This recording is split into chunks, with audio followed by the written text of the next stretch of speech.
Class 8th let's today we will learn about coal and petroleum. Coal और petroleum के बारे में आज हम जानकारी हासिल करेंगे। ठीक है ना बेटा।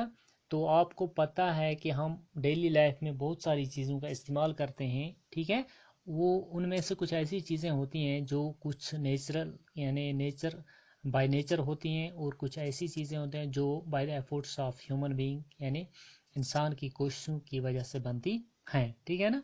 एक्टिविटी 5.1 पे आप चूंकि नेचुरल और मैन मेड को अलग अलग देख रहे हैं। ठीक है ना। तो यहाँ पे आपको नेचुरल और मैन मेड को क्लासिफाई करना है कि आपको लिखना है नेचुरल ओकरिंग कौन कौन सी चीज़ आपके आसपास मौजूद है, डेली लाइफ में इस्तेमाल होती हैं, और मैन मेड कौन कौन सी चीज़ें हैं। आपको देखना है कि आपकी लिस्ट में, ठीक है ना, जो एयर वाटर सॉइल वगैरह क्या ये चीज़ें आई हैं। अगर हैं तो आप देखते हैं कि ये सब चीज़ें जो हैं ये नेचर से हम ऑब्टेन करते हैं। ठीक है ना। आप देखिए एयर वाटर या सॉइल, क्या ये एग्जॉस्टेबल, अगर इंसान कितना भी इस्तेमाल करेगा क्या ये एग्जॉस्ट हो सकती हैं, ख़त्म हो सकती हैं। You have already studied about water in class 7th, यानी आपने 7th में वाटर के बारे में पढ़ा है। Is water A limited resource, क्या वाटर लिमिटेड रिसोर्स है।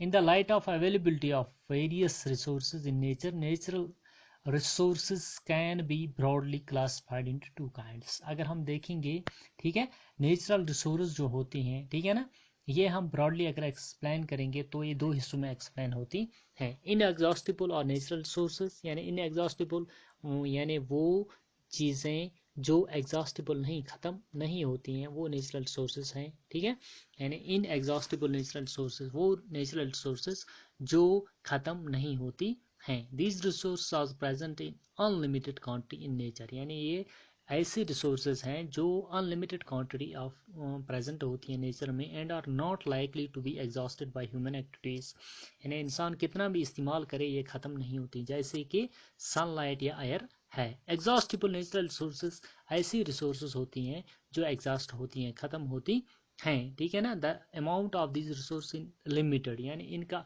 अमाउंट जो होता है वो लिमिटेड होता है। They can be exhausted by human activities, यानी ह्यूमन एक्टिविटीज़ की वजह से ये ख़त्म हो सकती हैं। ठीक है ना। एग्जाम्पल इसकी कौन सी है, फॉरेस्ट है, वाइल्ड लाइफ है, मिनरल है, कोल है, पेट्रोलियम है, नेचुरल गैस एक्स्ट्रा वगैरह वगैरह है। ठीक है ना। तो यहाँ आज आपने ये समझा कि नेचुरल रिसोर्सेज और मैन मेड रिसोर्स में आपने थोड़ी डिफरेंस अपने जहन में, ठीक है ना, लाई कि नेचुरल ओकरिंग आप देखेंगे अपनी डेली लाइफ में कौन सी चीज़ें ऐसी हैं जो नेचुरली, अगर आप अपने आसपास देखेंगे कि कुदरती तौर पर कौन सी ऐसी चीज़ है जो कुदरती तौर पर हमारे यहाँ मौजूद है, कौन सी ऐसी चीज़ है जो इंसान ने बनाई है। ठीक है ना, इसमें इंसान का योगदान है। ठीक है ना। फिर आपको देखना है कि इन एग्जॉस्टिबल नेचुरल रिसोर्सेज कौन सा है, यानी जो ख़त्म नहीं होती है, जो कि आपने पढ़ा कि वो कौन सी है, एक सनलाइट और एयर, कितना भी इस्तेमाल करेंगे हम ये ख़त्म नहीं होगी। और एग्जॉस्टिबल नेचुरल रिसोर्सेज अगर हम देखेंगे तो हमारे पास फॉरेस्ट हैं, जंगल, ये नेचुरल रिसोर्स है, लेकिन अगर हम इसे काटते जाएंगे तो ये एग्जॉस्ट ख़त्म हो सकता है। वाइल्ड लाइफ है हमारे पास, अगर हम इनको इसी तरह इनका नुकसान यानी जंगल काटेंगे या इनका वाइल्ड लाइफ को डैमेज करेंगे तो ये ख़त्म हो जाएंगे। मिनरल्स हमारे पास ये ख़त्म हो जाएंगे। कोल अगर इसका इस्तेमाल, ठीक है, हम तरीके से नहीं करें ये ख़त्म, पेट्रोलियम ख़त्म हो जाएगा, नेचुरल गैस ख़त्म हो जाएगा वगैरह वगैरह ऐसी चीज़ें हैं। ठीक है ना। तो with that we close our topic today for today, इंशाल्लाह we will continue it from tomorrow. ठीक है ना। तो आज के लिए इतना काफ़ी है। With that thank you very much.